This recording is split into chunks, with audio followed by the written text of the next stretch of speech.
नमस्कार। आप सभी का हार्दिक अभिनंदन। आइए ब्रह्म पुराण के अगले अध्याय का पाठन आरंभ करते हैं। दशाश्वमेधिक और पैशाच तीर्थ का महात्म्य। ब्रह्मा जी कहते हैं, गोदावरी गंगा में कार्तिकेय जी का भी एक तीर्थ है जो बहुत उत्तम है। वह कुमार तीर्थ के नाम से भी प्रसिद्ध है। उसका नाम सुनने मात्र से मनुष्य कुलीन और रूपवान होता है। उसके आगे कृतिका तीर्थ है, जिसके श्रवण मात्र से सोमपान का फल मिलता है। महामुनि, अब दशाश्वमेधिक तीर्थ का महात्म्य सुनो। उसके श्रवण मात्र से अश्वमेध यज्ञ के फल की प्राप्ति होती है।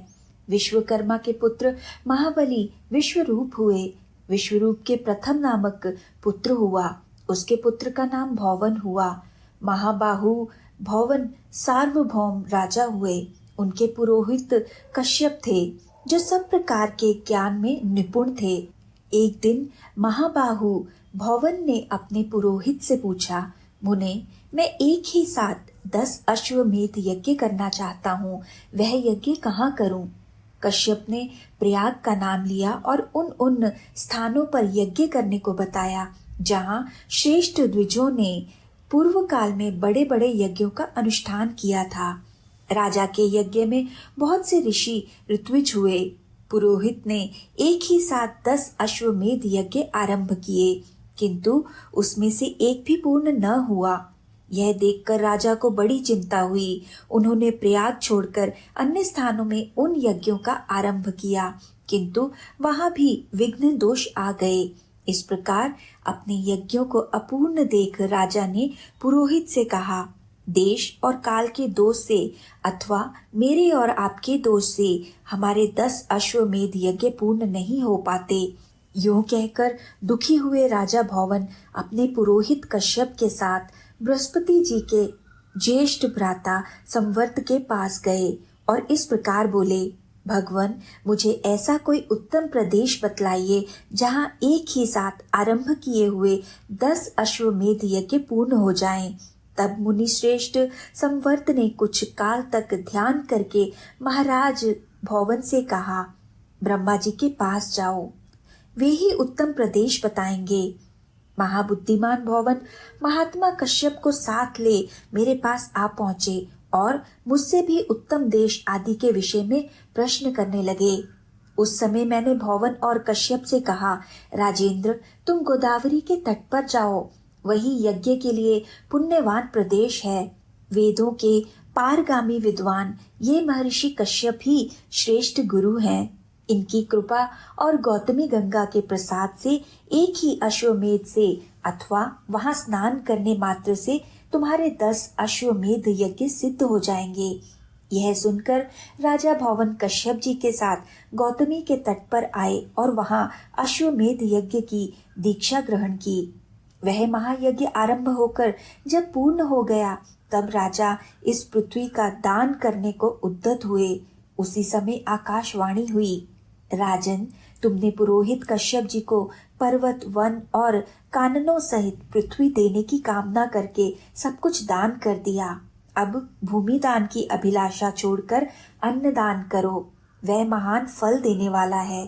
तीनों लोकों में अन्न दान के समान दूसरा पुण्य कार्य नहीं है। विशेषतः गंगा जी के तट पर श्रद्धा के साथ किए हुए अन्न दान की महिमा अकथनीय है। तुमने जो प्रचुर दक्षिणा से युक्त यह अश्वमेध यज्ञ किया है, इससे तुम कृतार्थ हो गए। अब इस विषय में तुम्हें अन्यथा विचार नहीं करना चाहिए। तिल, गौ, धन, धान्य जो कुछ भी गोदावरी के तट पर दिया जाता है, वह सब अक्षय हो जाता है। यह सुनकर सम्राट भौवन ने ब्राह्मणों को बहुत सा अन्नदान किया। तब से वह तीर्थ दशाश्वमेधिक के नाम से विख्यात हुआ। वहां स्नान करने से 10 अश्वमेध यज्ञों का फल प्राप्त होता है। उससे आगे पैशाच तीर्थ है, जो ब्रह्मवादी महर्षियों द्वारा सम्मानित है। यह गोदावरी के दक्षिण तट पर स्थित है। अब मैं उसका स्वरूप बतलाता हूँ, सुनो।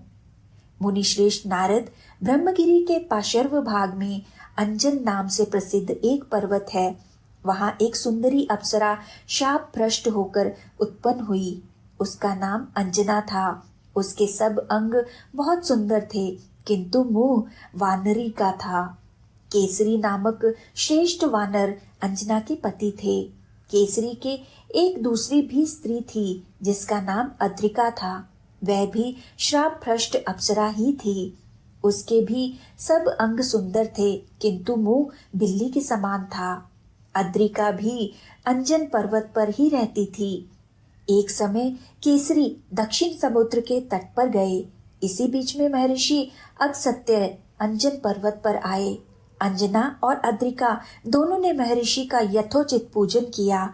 इससे प्रसन्न होकर महर्षि ने कहा, तुम दोनों वर मांगो। वे बोली, मुनीश्वर, हमें ऐसे पुत्र दीजिए जो सबसे बलवान, श्रेष्ठ और सब लोगों का उपकार करने वाले हों। तथास्तु कहकर मुनिश्रेष्ठ अगस्त्य दक्षिण दिशा में चले गए।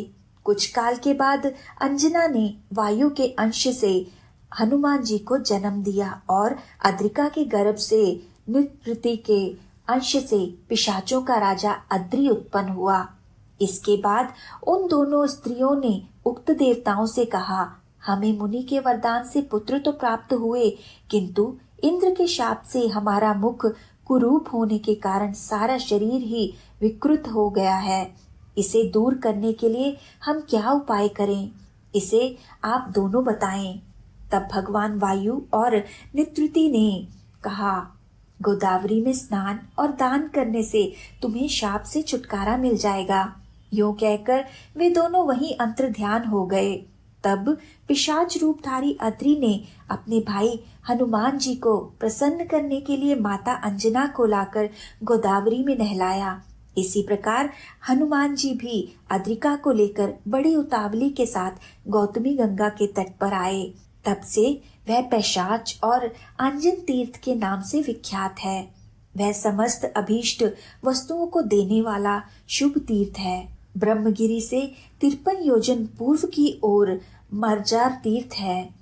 मार्जार तीर्थ के आगे हनुमत तीर्थ और वृषाकपि तीर्थ है। उसके आगे फेना संगम तीर्थ बताया गया है, जो समस्त कामनाओं को पूर्ण करने वाला है। उसका स्वरूप और फल उसी के प्रसंग में बताया जाएगा। आज के पाठन को यहीं विराम देते हैं और आगे के पाठन के लिए हमारे साथ फिर से जुड़िएगा। आइए साथ मिलकर ब्रह्मा जी के इस पवित्र मंत्र से आज का समापन करते हैं। ओम ब्रह्मणे नमः। ओम ब्रह्मणे नमः। ओम ब्रह्मणे नमः। ओम ब्रह्मणे नमः। ओम ब्रह्मणे नमः। ओम ब्रह्मणे नमः। ओम ब्रह्मणे नमः। धन्यवाद।